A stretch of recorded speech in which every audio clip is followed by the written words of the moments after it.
Assalamualaikum warahmatullahi wabarakatuh. Innal hamdalillah nahmaduhu wa nasta'inuhu wa nastaghfiruh wa na'udzu billahi min shururi anfusina wa min sayyiati a'malina. May yahdihillahu fala mudilla lahu wa may yudlil fala hadiya lahu. Asyhadu an la ilaha illallah wahdahu la syarika lahu wa asyhadu anna Muhammadan 'abduhu wa rasuluh. يا أيها الذين آمنوا اتقوا الله حق تقاته ولا تموتن إلا وأنتم مسلمون يا أيها الناس اتقوا ربكم الذي خلقكم من نفس واحدة وخلق منها زوجها وبث منهما رجالا كثيرا ونساء واتقوا الله الذي تساءلون به والأرحام إن الله كان عليكم رقيبا يا أيها الذين آمنوا اتقوا الله وقولوا قولا سديدا يصلح لكم أعمالكم ويغفر لكم ذنوبكم ومن يطع الله ورسوله فقد فاز فوزا عظيما أما بعد فإن أصدق الحديث كتاب الله وخير الهدي هدي محمد صلى الله عليه وعلى آله وسلم وشر الأمور محدثاتها وكل محدثة بدعة وكل بدعة ضلالة وكل ضلالة في النار. Ma'asyiral muslimin rahimakumullah. Alhamdulillah, kita bersyukur kepada Allah Subhanahu wa taala atas segala nikmat yang Allah karuniakan kepada kita. Dan nikmat yang Allah karuniakan kepada kita sangat banyak dan tidak akan dapat kita hitung.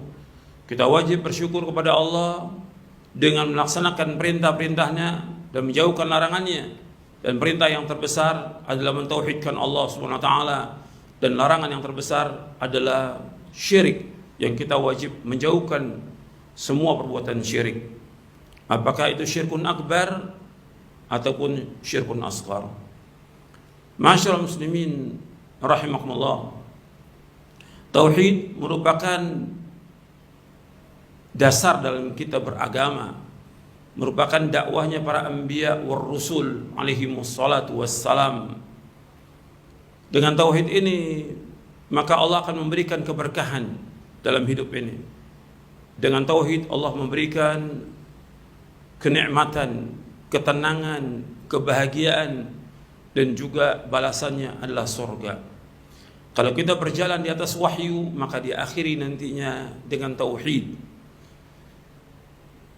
Allah Ta'ala mengingatkan kepada nabinya Muhammad sallallahu alaihi wasallam untuk mengetahui tentang tauhid, dan kemudian juga meminta ampun atas semua dosa, karena dua ini merupakan tiang daripada agama, tauhid dan istighfar.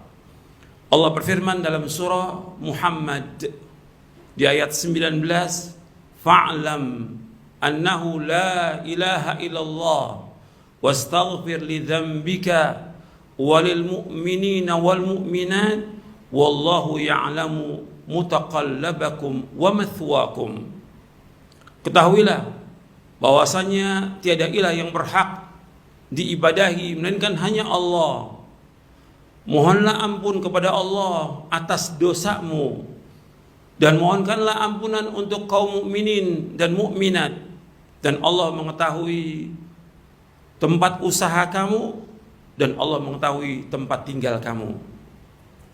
Di dalam ayat ini, dalam surah Muhammad ayat 19, Allah Ta'ala memerintahkan kepada nabinya Muhammad SAW, fa'lam annahu la ilallah. Ketahuilah bahwasanya tiada ilah yang berhak diibadahi melainkan hanya Allah. Kalimat fa'lam arti mengetahui. Ini di sini ada perintah kita untuk belajar. Belajar dan belajar. Kita nggak akan tahu tentang agama kecuali dengan belajar. Dan pelajaran yang pertama yang harus kita ketahui tentang tauhid. Pelajaran yang kita pelajari yang pertama kali tentang tauhid. Dan Allah memulai dengan kalimat fa'lam. Artinya kita harus tahu tentang agama ini. Asasnya agama adalah tauhid.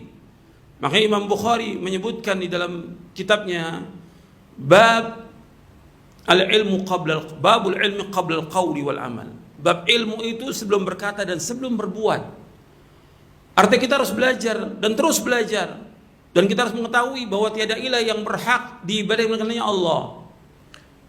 Kita bisa mengetahui bahwa Allah satu-satunya ilah yang disembah, tidak ada yang lain yang boleh disembah kecuali hanya Allah saja.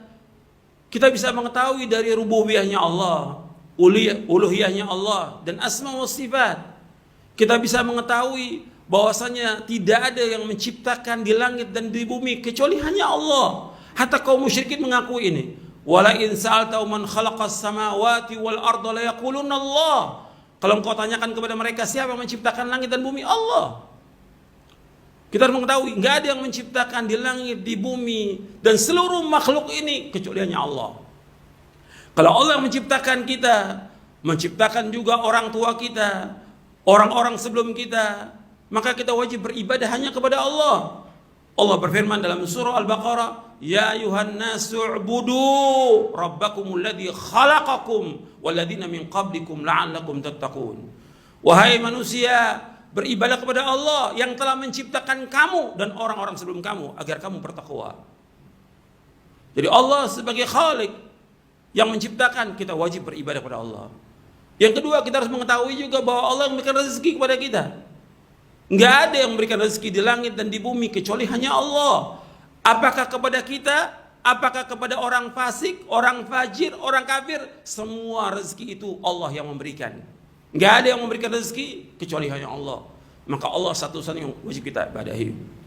Kemudian Allah juga mempunyai nama-nama yang indah dan sifat-sifat yang tinggi yang mengharuskan kita untuk beribadah hanya kepada Allah SWT.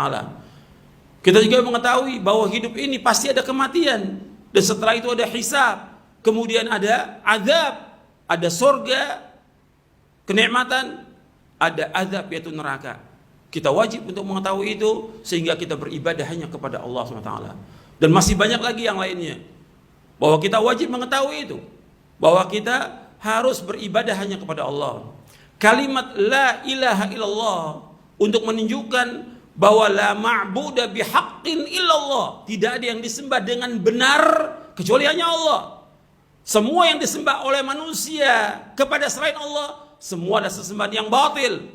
Apakah manusia menyembah Isa, menyembah pohon, menyembah batu, menyembah kubur, menyembah apa saja selain Allah, semuanya batil. Dzalika bi anna Allah wal haqq wa anna ma yad'una min dunihi al-batil wa anna Allah wal 'aliyyul kabir.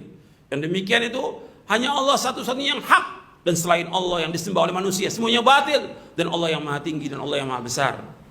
Kita wajib mengetahui itu dan kita wajib beribadah hanya kepada Allah. La ilaha illallah merupakan awal diciptakannya segala makhluk ini dan juga akhir kehidupan kita dengan la ilaha illallah. Kalau kita mati dalam keadaan kita mengetahui tentang la ilaha illallah, maka kita akan masuk surga. Man mata wa huwa ya'lamu annahu la ilaha illallah dakhala al-jannah. Barang siapa yang mati dalam keadaan dia mengetahui tidak ada ilah yang berhak diberikan hanya Allah, maka dia masuk surga. Hadis ini sahih, diriwayatkan oleh Imam Muslim. Dalam riwayat yang lain disebutkan orang yang mati dalam keadaan dia tidak menyekutukan Allah, maka dia akan masuk surga. Ini harus kita pahami, dan ini dasar. Bukan sekedar orang mengucapkan la ilaha illallah, tapi dia harus mengetahui tentang isinya. Zikir yang paling utama, kata Nabi Muhammad SAW, afdalul zikri la ilaha illallah. Seutama zikir la ilaha illallah. Tapi orang harus tahu tentang makna dari la ilaha illallah, dan harus tahu tentang rukun la ilaha illallah. Rukunnya la ilaha illallah ada dua. Yang pertama nafi, yang kedua itsbat. Nafi artinya nafian jami'a ma yu'badu min dunillah. Itsbat artinya itsbatul ibadah lillahi wahda. Nafi artinya kita menafikan, meniadakan, mengingkari semua yang disembah oleh manusia kepada selain Allah. Yang kedua, kita wajib menetapkan ibadah itu hanya kepada Allah saja. Semua sesembahan yang disembah oleh manusia kepada selain Allah adalah batil, adalah syirik, dan itu merupakan syirkun akbar, yang Allah tidak akan mengampuni dosa orang yang berbuat syirik kepada Allah Ta'ala. Inna Allah la yaghfiru an yushraka bihi wa yaghfiru ma duna dzalika liman yasha. Wa may yusyrik billahi faqad iftara itsman 'azima. Sesungguhnya Allah tidak akan mengampuni dosa orang berbuat syirik, dan Allah mengampuni dosa selain itu bagi siapa yang Allah kehendaki. Barang siapa yang berbuat syirik, maka sungguh dia telah berbuat dosa besar yang paling besar. Makanya kita harus paham, kita harus paham, istri kita harus paham, anak kita harus paham tentang la ilaha illallah. Kita wajib mendidik anak-anak ini di atas kalimat la ilaha illallah. Ini kalimat yang paling penting, yang wajib diketahui oleh setiap mukmin dan mukminah, setiap muslim dan muslimah. Kalimat ini harus dia pahami, harus dia yakini, dan wajib dia untuk mengamalkan seumur hidupnya. Dia wajib beribadah hanya kepada Allah saja dan tidak boleh menyekutukan Allah dengan sesuatu pun juga. Kemudian setelah itu Allah mengingatkan kepada Nabi-Nya sallallahu alaihi wasallam, wastaghfir li dzambik. Mintakan ampun untuk dirimu. Artinya engkau istighfar kepada Allah, minta ampun. Kalau Nabi Muhammad sallallahu alaihi wasallam disuruh untuk minta ampun, apalagi kita. Dan Nabi bersabda, ya ayuhan nas, tubu ilallah wastaghfiru fa inni atubu ilallah wa astaghfiru fil yaumi mi'ata marrah. Wahai manusia, bertaubatlah kepada Allah, mintalah ampun kepada Allah. Sesungguhnya aku minta ampun kepada Allah dan bertaubat kepadanya. Aku bertaubat kepada Allah, minta ampun kepadanya dalam sehari 100 kali. Kita harus terus minta ampun kepada Allah. Terus. Kemudian kita mohonkan ampun kepada kaum mukminin dan mukminat. Mohonkan ampun kepada mereka agar mereka diampuni dosa-dosanya oleh Allah Taala. Dan masalah istighfar masalah penting dalam kehidupan. Makanya Allah selalu menyebutkan nabi-nabi yang berdakwah itu setelah menyuruh untuk beribadah kepada Allah, disuruh mereka untuk tubu ilallah wastaghfiru. Taubat kepada Allah dan minta ampun. Setelah diajak mereka untuk mentauhidkan Allah, disuruh mereka untuk bertaubat dan minta ampun kepada Allah Taala. Dan Allah Taala tidak akan mengazab kalau seandainya kaum itu tetap istighfar kepada Allah. Wa ma kana Allahu liyu'adzibahum wa anta fihim wa ma kana Allahu mu'adzibahum wa hum yastaghfirun. Dalam surah Al-Anfal di ayat 33, wa ma kana Allahu liyu'adzibahum wa anta fihim wa ma kana Allahu mu'adzibahum wa hum yastaghfirun. Dan Allah tidak akan mengadab mereka selama engkau berada di tengah-tengah mereka. Dan Allah nggak akan mengadab mereka selama mereka istighfar, minta ampun kepada Allah. Makanya selalu Nabi Muhammad SAW setelah ibadah istighfar. Antum setelah sholat 5 waktu mengucapkan astagfirullah, astagfirullah. Dan selalu demikian. Setiap akhir amal kita akhiri dengan istighfar, minta ampun kepada Allah. Karena kita lalai dalam melaksanakan ibadah kepada Allah. Kita lupa kepada Allah dan yang lainnya. Maka terus istighfar, minta ampun kepada Allah. Begitu juga kita dari sehari, dari mulai pagi sampai sore sampai malam kita ibadah kepada Allah.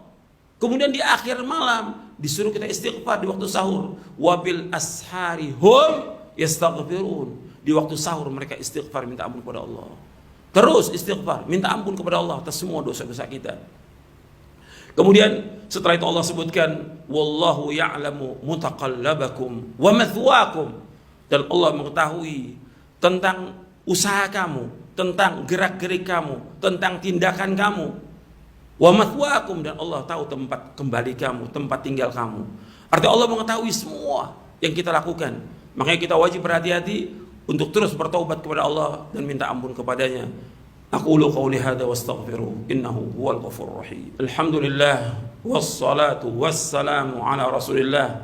Asyhadu an la ilaha illallah wahdahu la syarika lah wa asyhadu anna Muhammadan abduhu wa rasuluh. Allahumma salli wa sallim wa barik ala nabiyina Muhammadin wa ala alihi wa sahbihi ajma'in. Ma'asyiral muslimin rahimakumullah. Di dalam ayat ini ada yang dapat kita ambil fawaid dari ayat ini. Yang pertama, disuruh kita untuk belajar. Belajar dan belajar. Menuntut ilmu wajib. Karena Nabi bersabda sallallahu alaihi wasallam, talabul ilmi faridatun ala kulli muslimin. Menuntut ilmu itu wajib atas setiap muslim. Kita nggak akan tahu tentang agama kita kecuali dengan belajar. Kita nggak akan tahu tentang Islam kecuali dengan belajar. Kita nggak akan tahu tentang bagaimana beribadah kepada Allah kecuali dengan belajar. Kita nggak akan tahu bagaimana kita mentauhidkan Allah kecuali dengan belajar. Kita nggak akan tahu yang mana yang tauhid, mana yang syirik, mana yang sunnah, mana yang bid'ah, mana yang taat, mana yang maksiat, mana yang ma'ruf, mana yang mungkar kecuali dengan belajar. Belajar dan belajar. Banyak kaum muslimin yang nggak belajar. Padahal itu kewajiban yang Allah wajibkan kepada dia untuk belajar agama. Kita diciptakan oleh Allah untuk ibadah. Wa ma khalaqtul jinna wal insa illa liya'budun. Ma uridu minhum min rizqi wa ma uridu an yut'imun. Innallaha war-razzaqu dzul quwwatil matin. Tidak aku ciptakan jin dan manusia melainkan untuk beribadah kepadaku. Aku enggak minta rezeki dari mereka dan aku enggak minta makan dari mereka. Allah yang memberikan rezeki kepada mereka. Allah yang maha kokoh, Allah yang maha kuat. Allah yang memberikan rezeki kepada kita. Tapi kita harus sisihkan waktu kita untuk ibadah, untuk belajar agama ini sampai kita mati. Belajar. Yang kedua, fawaid yang kita ambil, pelajaran yang kita pelajari, kajian yang kita kaji pertama kali tentang tauhid. Ini yang pokok. Dan semua dai wajib mengetahui tentang ini. Nggak boleh menyimpang dia dari dakwanya para anbiya war rusul. Semua nabi dan semua rasul, semua dakwanya mentauhidkan Allah. Walaqad ba'atsna fi kulli ummatin rasulan an i'budullaha wajtanibut taghut. Dan sungguh kami tahu pada setiap umat seorang rasul. Setiap rasul dakwanya, hendaklah kalian semua beribadah kepada Allah, mentauhidkan Allah dan jauhkan taghut, semua yang diibadahi kepada selain Allah. Jauhkan tauhid itu. Jadi wajib kita belajar tentang tauhid. Yang ketiga, bahwasanya tidak ada yang disembah dengan benar kecuali Allah. Satu-satunya yang wajib diibadahi hanya satu Allah. Selain Allah yang disembah oleh manusia, semuanya batil. Semuanya sesat, semuanya kufur, semuanya syirik, dan semuanya membawa ke neraka. Satu yang wajib kita ibadah, Allah yang memberikan rezeki, yang menciptakan, yang mengatur alam semesta, yang memiliki sorga dan neraka, Allah SWT. Kita wajib untuk beribadah hanya kepada Allah. Tidak boleh beribadah dan nggak boleh kita palingkan ibadah ini kepada Allah. Ini syirkun akbar, syirik yang besar. Yang keempat, kita disuruh untuk istighfar, minta ampun terus kepada Allah siang dan malam. Minta ampun, kita banyak dosa. Dosa kita nggak kehitung, kita harus istighfar, istighfar, istighfar. Kemudian yang kelima, kita juga mintakan ampun kepada orang-orang mukmin, terutama yang pertama kali adalah orang tua kita, kemudian saudara kita, kemudian sanak famili kita, kemudian kaum mukminin dan mukminat. Kemudian yang selanjutnya, bahwa Allah mengetahui semuanya ini. Allah Maha mengetahui apapun yang kita lakukan, Allah mengetahui. Kita wajib berhati-hati agar kita berjalan di atas jalan yang hak, untuk taat kepada Allah, menjauhkan perbuatan dosa dan maksiat. Mudah-mudahan apa yang saya sampaikan bermanfaat untuk saya dan untuk antum sekalian. Allahumma salli wa sallim wa barik ala nabiyina Muhammadin wa ala alihi wa sahbihi ajmain. Allahumma ighfir lil muslimina wal muslimat wal mu'minina wal mu'minat al ahya minhum wal amwat innaka sami'un qaribun mujibud da'wat. Rabbana ighfir lana dhunubana wa israfana fi amrina wa thabbit aqdamana wansurna 'alal qaumil kafirin. Rabbana la tuzigh qulubana ba'da idh hadaytana wa hab lana min ladunka rahmatan innaka antal wahhab. Rabbana atina fid dunya hasanah wa fil akhirati hasanah wa qina adzabannar. Wa sallallahu ala nabiyyina Muhammadin wa ala alihi wa sahbihi ajma'in wa akhiru da'wana alhamdulillahi rabbil alamin.